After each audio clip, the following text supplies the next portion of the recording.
Hey, everybody. Welcome back to the podcast. We're here at The Pathway. My name is Taylor Henrik, and this is my co-host, Sarang Patel. Hey, guys. And today we're going to be talking about mental health and how it can be utilized in the setting of social media. We're going to dive into the digital world and hopefully highlight some of the, as we see it, positive and negatives relating to social media. All right. Let's get it.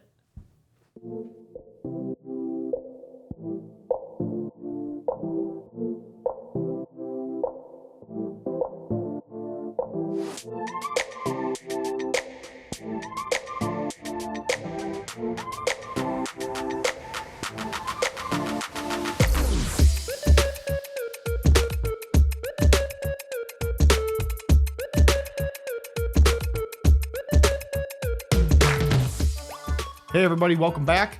Today we're going to be talking about social media and the impact that it might have on mental health. Big topic, right? Hot button topic today. Hot button. Where do you want to dive in? Let's start with saying that there are good and there are bad. Good and bad influences. There's good and bad effects on mental health. Mm-hmm. There can be, I think it also changes per age range as well. Mm-hmm. How you utilize social media, right? Yeah. Yeah. What platforms you use. Yeah. What your targeted ads look like. It's going to be different from person to person. Yeah. Right. I think in general, it's yeah, there's really, really good that comes from it, and there are a lot of negatives that come from it. But I think that's anything, right? Mm-hmm. Too much water is not good. Right. Right? Enough water is good, like that kind of thing. So not too much social media is not good, but enough is okay. I think if you use it for certain areas. Let's preface it by saying social media encompasses a lot of different things. Yeah. Right? It's a wide range. So your consumption of social media is going to vary, like you said, from age range to population. So for younger populations, I mean, I know it's a video game, but like there's social communities crafted around like Roblox, right? Fortnite. Minecraft. So like there's a community feel. It's not necessarily social media, but it's still something that's consumed ad nauseum by a certain population. For maybe a different population, you're looking at an Instagram, a Facebook, an X, a Snapchat, a TikTok, etc. For other populations, you may be talking about more of a community feel, like a Reddit, right? Or other forum-based social medias where there's still going to be ads, there's still going to be targeted things, but you're still going to be consuming forms of social media. So prefacing this as a whole, each individual's participation, consumption, and use of social media is going to vary. Now, the impact that it can have on social media is going to vary greatly, right? Right. Where do you want to start? Do you want to talk about some of the positive impacts? Do you want to talk about some of the potentially negative or harmful impacts? Why don't we start with negative first? Okay. We'll end on a high note. Okay, let's dive in. The first thing that comes to mind may be somewhat commonsensical, but I still think it's worth discussing, is just the ability that social media has created for cross-comparison, right? You constantly are putting yourself up against a measuring stick that is almost immeasurable.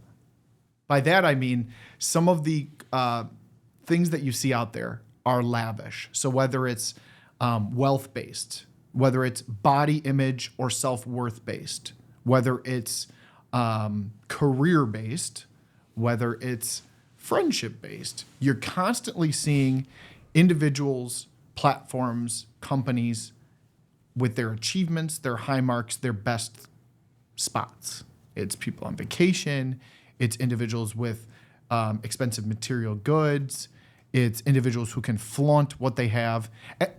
Caked in with your everyday mom and pop, Jack and Jill, putting stuff on social media, right? Right. So there's just so much variety. I guess I don't even have to describe this because everybody sees this for what it is. But just speaking from my own experience, and I hope that you're able to share yours with what we consume on a day-to-day basis and maybe where the mind goes, right? As it pertains to how we feel about some of these cross comparisons. What do you think? Yeah, I think we talked about it on an earlier podcast, right? Expectations in interpersonal relationships, friends, family, all that kind of stuff, expectations. I think that some of the negative that can come from social media, and it's not just from like, oh, it's like it's your Facebook, it's your Insta, it's your Snapchat. It's not just that. It's also from advertisements in general, marketing in general, right? I think you look at TV commercials and stuff. It gives you sometimes a false expectation. You know that. And I will start with body image. Just pick one topic and start with body image. Sure. Only because we talked about this earlier, right? Sure. Just as friends. Is you tend to see commercials, tend to see marketing tailored towards, and social media tailored towards guys, females, super fit, maybe super jacked, we call it, right? always put together. And that's typically, as you keep scrolling, maybe the first couple times doesn't really affect you. But over time, you keep scrolling, you keep seeing, you keep going to every website, you see this stuff. That becomes the expectation that if you don't meet these physical requirements or physical measures, I shouldn't call them requirements, but measures, then you haven't met the goal. When realistically, like we want to be fit, we want to be good, but you want to be healthy in general. And it's super cliche, right? I mean, like we talk about this all the time, but as friends, and I'm a sucker to it as well. I'm not saying it doesn't affect us. It affects everybody. We scroll, I look at it. I send you an Instagram or an Insta, right? What are we going to call it? And I'm like, dang, this guy's jacked. Like, oh, look at this, right? Like, hey, we got to be more fit. We got to get. So it can be used for motivation for sure, right? That could be good. But it does, even myself internally, get me the sense of that, yo, I'm not looking like this yet, so I haven't met my goals yet. Right, right. When you can never be there. And even if you don't mean to, because I don't go on social media personally to see people that have assets or a body image or wealth or anything built that I can't have. I don't go on there to cross compare, but I almost think it's subconscious. Yeah. It's like, you're like, man, that person's doing that and they're 12 years younger than me. That person's doing it and they're 15 years older than me. That person's my age and they just created this entire thing. Why didn't I think of that? Right? Yeah. It's like you internalize and you start to think like, what did I do wrong? What did I miss? Yeah. What did I do to where I'm not, this strong, this wealthy, this popular, have this many followers, whatever it is, right? Whatever might be out there. It's hard to not like internalize or subconsciously think like, where did I mess up? Yeah. And I think a couple of different variables, right? It doesn't affect 100% of people. I think there are some people that just don't doesn't faze them. I give my dad as an example, doesn't get fazed by it. It doesn't bother me at all. Cool. Very rare, I would say. I'm envious of that measure for those people because it does affect me, like I said. We're not immune to anything mental health related, right? For sure. But then it also does not mean that you have an ego. I think what happens is some people will say you want to be like this, you want to look like this, you just have a big ego. No, not necessarily. But like you said, subconsciously, I would argue most humans, we do tend to be like, how do we get there? Why aren't we there? How do we measure? You naturally will measure things and just say okay, either that maybe your goal that you've been trying to reach, maybe you've always been trying to be physically fit. Fine. You see these things, you get desensitized to it a little bit, and you're like, man, this is what I should be looking like, and you keep striving for that. So forever, you're trying to reach something that may not be attainable. They may not even be super true, right? They may not actually be what that person looks like, but through social media, through advertising in general, you've kind of gone down this path. And then what it does is put you in this loop of negative manifestation. I want to get there. I'm not getting there, so you keep putting yourself down then, right? So negative self-talk then, that's very hard to get out of. And sometimes you can't just say stop social media. I understand that, but that's not also a practical answer. For me to tell you, yo, don't go on Instagram. I like sports. I like to watch highlights, whatever it is. Don't go on YouTube. You're just not going to watch anything. It's also a big measure of connecting to society. So, good points. Very, very valid points. And you've led me off to two more thoughts here. One is we're in an age where almost anything can be photoshopped. So let's just be real that a lot of what we see is unrealistic. It's truly unrealistic in a sense that it's manufactured. Right. It's not an actual good product or image of something we are consuming. And again, this is just us being real. This is us talking about our own experience with social media. We don't spend all day on social media because we're too busy to do so. But you're going to scroll on your phone. You're going to have time at the end of the day, at the beginning of the day, or when you're on a break where you might just look at what's new, right? We both utilize social media to get quick hitters, quick news, sports updates, etc., see how our families and friends are doing. But in doing so, you're also going to be inundated with targeted ads that are going to reveal to you other things. Yeah. So we can talk about that there is a sense of this is not the real deal. This isn't your day-to-day walkie-talkie real life. Secondarily, you brought up your dad. And again, not alluding to his age in any type of way. Your dad's the man. But when we talk about generational changes, right, we were raised in an age of social media. There was no social media. I don't know about you, man. I'm 15, 21 still. There you go. Young. There you go. You are a young guy. Young bull. Just kidding. Young bull. You came out, you were born when TikTok was born. So but you're going to say I came out bald, but thank you for that. We don't need to talk about your hair. No, thanks. But when we talk about generational things, it is a new topic. This is a 20-year-old thing. social media was not a thing before phones were a thing, before the internet was a thing, before AOL Messenger was a thing. Wow. Right? AIM. Let's go all the AIM. way back. I love AIM. I mean, is that social media? Can Or we is bring that that just back? like communication services? So I think in our days and age, Our day and age. Yeah, you Jesus got it. Lord. You're close. I think that AIM was our mode of social media. Form of communication with Yes. other people. So it's just social media. That's social Yeah. media. Now, you may not be having advertising on there. Right. Although there were like little things you could put on the side, I thought, advertising, right? Yeah. It wasn't maybe as heavily, but it was used by everybody. Yeah. Yeah, I had dial-up. That kind of sucked, you Right. know? But you still came home from school. You went on AIM. You still communicated. That's the same way. You could have still been influenced by that thing. Right. I mean, people are influenced by people's like names. So look, generational things. For those of our listeners who are in a population, maybe they just don't care about social media. All right. But they have a family member, they have a kid, they have a relative who is going to be consuming this, and maybe they have different ideals, different views of how it affects them. Right. So I guess the take-home points of this is interesting to all populations is one, social media is not going anywhere. No. It's going to be around. It's going to be something that's going to be a part of our day-to-day culture for a very long time. These companies are very well built. They're built to last, and they're going to continue to adapt to meet the needs of the greater population. That's why we'll see different platforms continue to come about, right? So there's different ones out there that are already trying to become popular, right? Like TikTok wasn't a thing just a couple years ago, correct? Yeah. Right? So things like come and go. Fads change, times change. There's going to be a new one that comes out in the near future that's going to replace what's being used now. Look at MySpace, right? MySpace was like almost one of the original social medias that was out there. MySpace is all but dusted at this point. It's kind of been it still replaced around? by multiple different things. I don't know. I don't even know if you can access MySpace. But the point remains that was replaced by what? Facebook.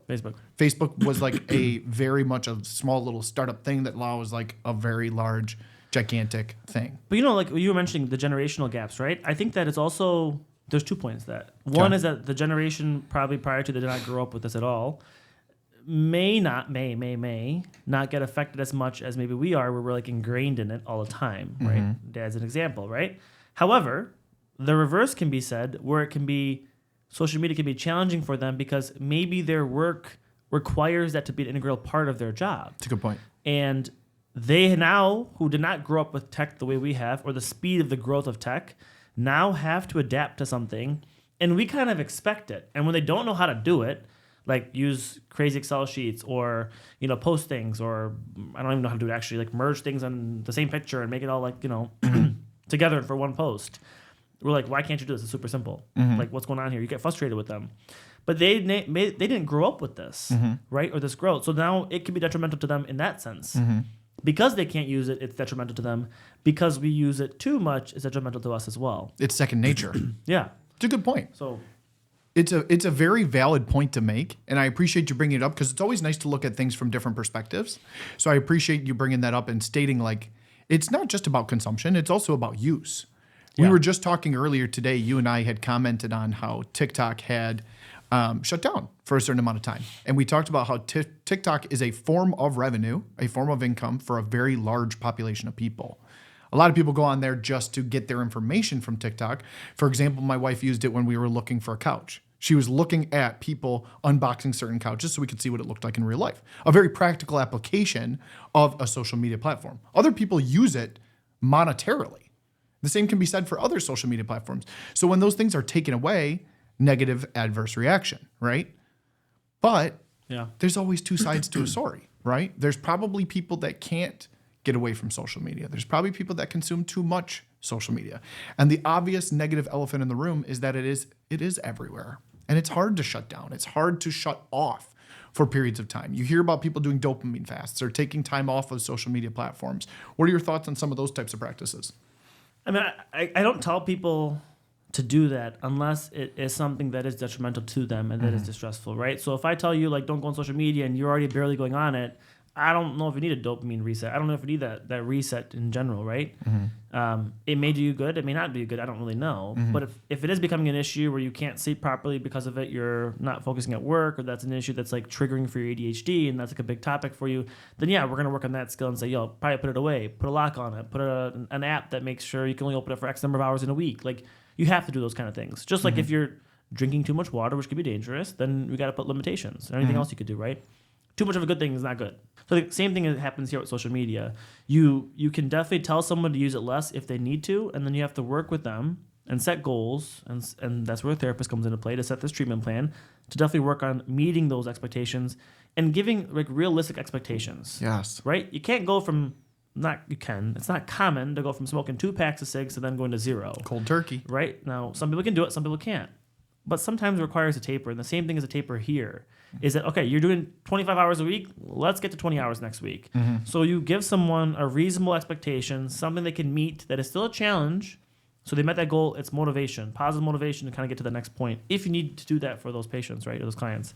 But I think that it comes down to we need to use social media. I would argue the word is need. You need to kind of be ingrained in the way society's headed, right? In the way AI is headed. And I know we throw AI out there like crazy nowadays. It's like whatever it is. But no one can necessarily tell you what the future's holding in the next couple of years.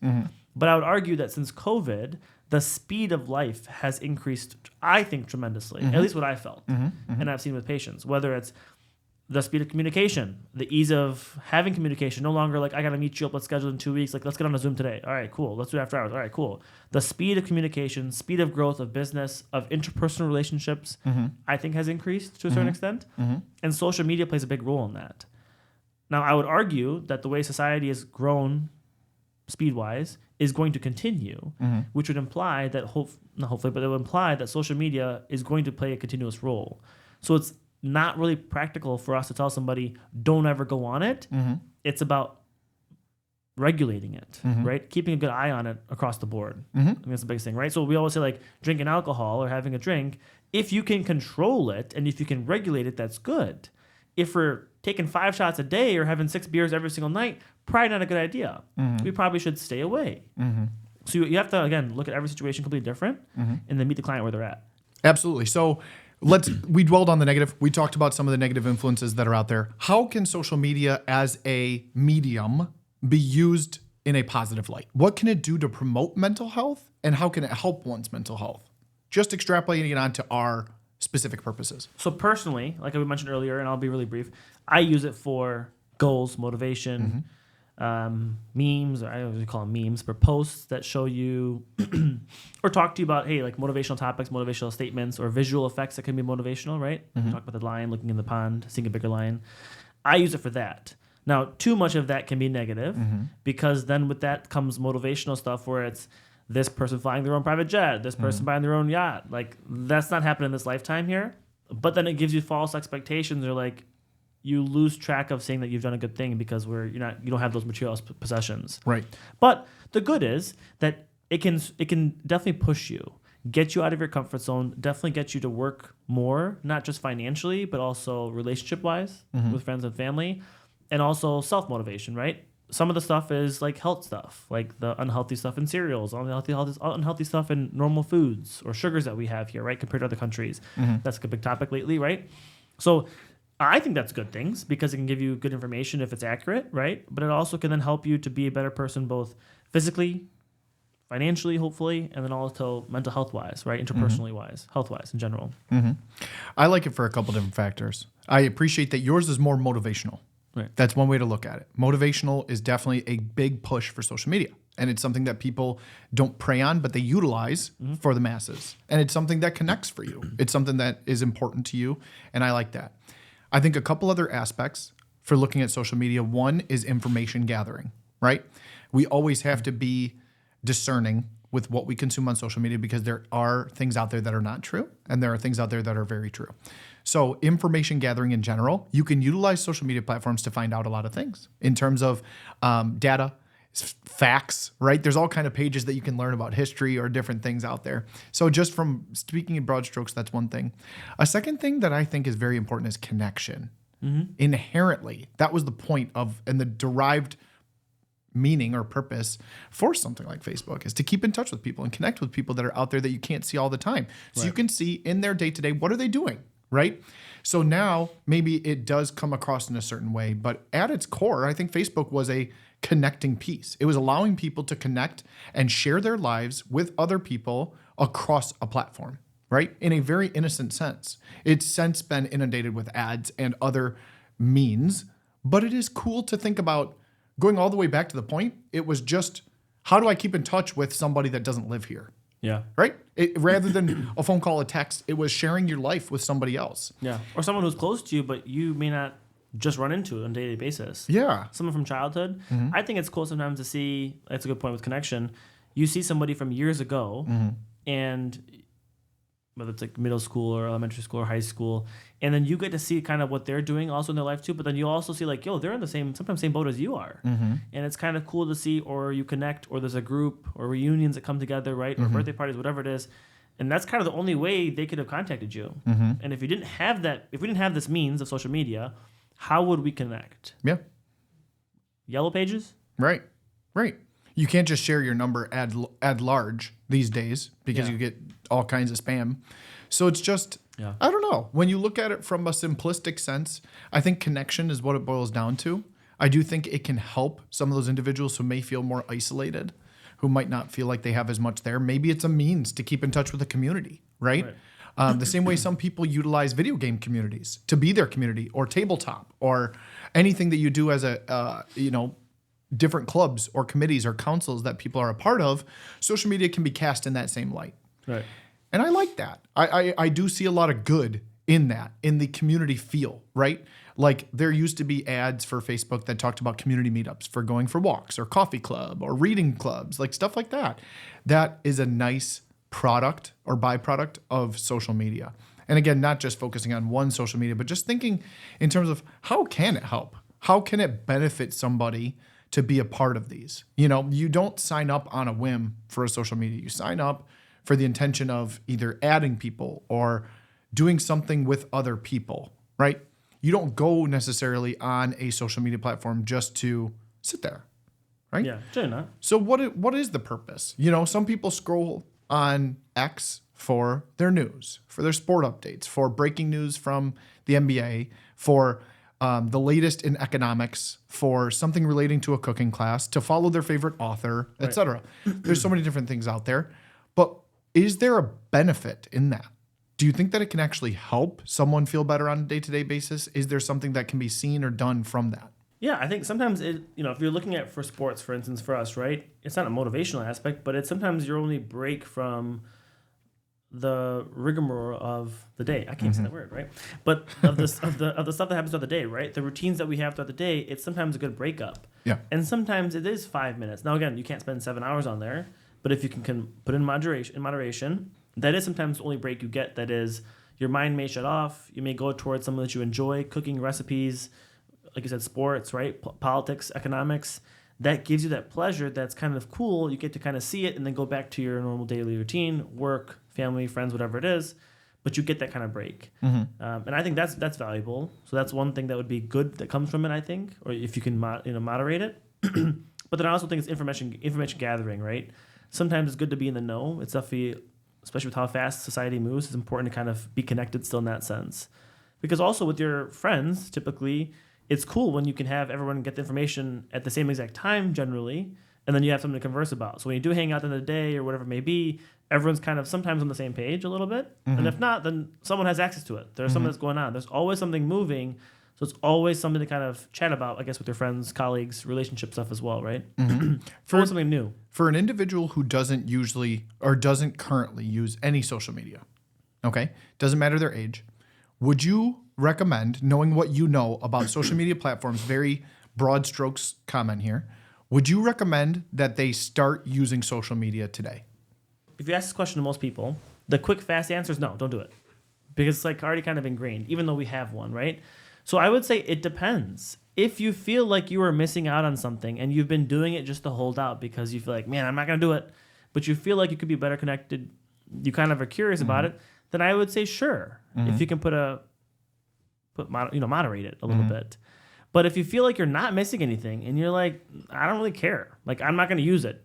Like you said, you make an account just for making an account, you may not necessarily use it, then you're probably not missing anything. It's not affecting you. It's not distressful to you at that point, right?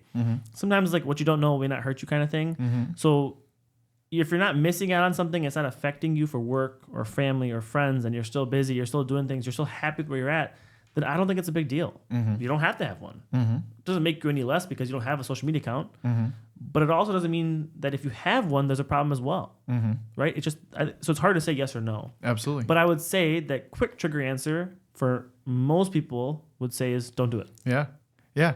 I feel like this is a topic we could go on and on about. And I'm glad we were able to highlight some of our perspective. I hope this is helpful for those individuals out there who are using social media for a variety of reasons, right? This podcast is released on a social media, so we are not haters. We definitely see the good, the bad, and the indifference relating to social media, but we're happy that you dove in with us today to talk about mental health, to talk about how social media and the digital world can play a role with your mental health. And we hope that you guys can empathize with us, leave a comment, talk to us about what you see relating to social media and how it affects your own mental health. And we hope that you enjoyed this talk with us today.